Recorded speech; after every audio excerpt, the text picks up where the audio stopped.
नमस्कार प्यारे मित्रों, आज का संवाद का शीर्षक है आखिरी प्रयास। एक समय की बात है, एक राज्य में एक प्रतापी राजा राज करता था। एक दिन उसके दरबार में एक विदेशी मेहमान आ गए और उसने राजा को एक सुंदर पत्थर उपहार में दिया। राजा वह पत्थर देखकर बहुत प्रसन्न हुआ। उसने इस पत्थर से भगवान विष्णु की प्रतिमा का निर्माण कराकर उसे राज्य के मंदिर में स्थापित करने का निर्णय लिया।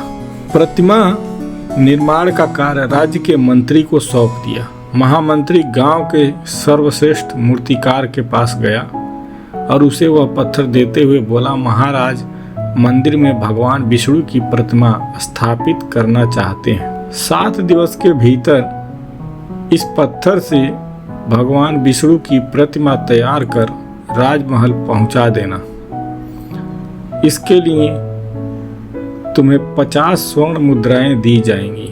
50 स्वर्ण मुद्राएं की बात सुनकर मूर्तिकार खुश हो गया और महामंत्री के जाने के उपरांत प्रतिमा का निर्माण कार्य प्रारंभ करके अपने औजारों में से उसने एक हथौड़ा लिया और पत्थर तोड़ने के लिए उस पर हथौड़े से वार करने लगा, किंतु पत्थर जस का तस रहा। मूर्तिकार ने हथौड़े के कई वार पत्थर पर किए, किंतु पत्थर नहीं टूटा। 50 बार प्रयास करने के उपरांत मूर्तिकार ने अंतिम बार प्रयास करने के उद्देश्य से हथौड़ा उठाया, किंतु यह सोचकर हथौड़े पर प्रहार करने के पूर्व ही उसने हाथ खींच लिया कि जब 50 बार करने से पत्थर नहीं टूटा तो अब क्या टूटेगा। वह पत्थर लेकर वापस महामंत्री के पास गया और उसे यह कहकर वापस कर दिया कि इस पत्थर को तोड़ना नामुमकिन है, इसीलिए इससे भगवान विष्णु की प्रतिमा नहीं बन सकती।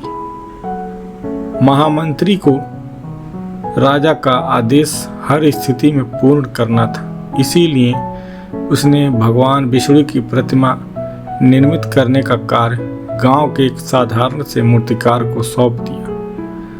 पत्थर लेकर मूर्तिकार ने महामंत्री के सामने ही उस पर हथौड़े से प्रहार किए और वह पत्थर एक बार में ही टूट गया। पत्थर टूटने के बाद मूर्तिकार प्रतिमा बनाने में जुट गया। इधर महामंत्री सोचने लगा कि काश पहले मूर्तिकार ने एक अंतिम प्रयास कर लिया होता तो सफल हो गया होता और 50 स्वर्ण मुद्राएं का हकदार बन गया होता। सीख मित्रों, हम भी अपने जीवन में ऐसी ही परिस्थितियों से 2-4 होते रहते हैं।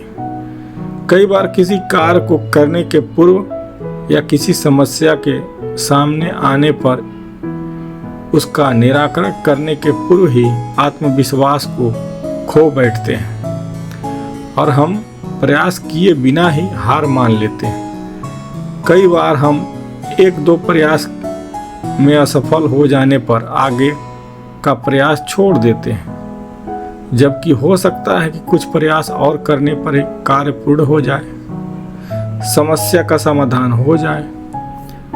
यदि जीवन में सफलता प्राप्त करनी है तो बार बार असफल होने पर ही हमारा अंतिम प्रयास हो तो हमें कामयाबी मिल सकती है, क्योंकि जब तक असफल नहीं होंगे तब तक हम सफल नहीं हो सकते।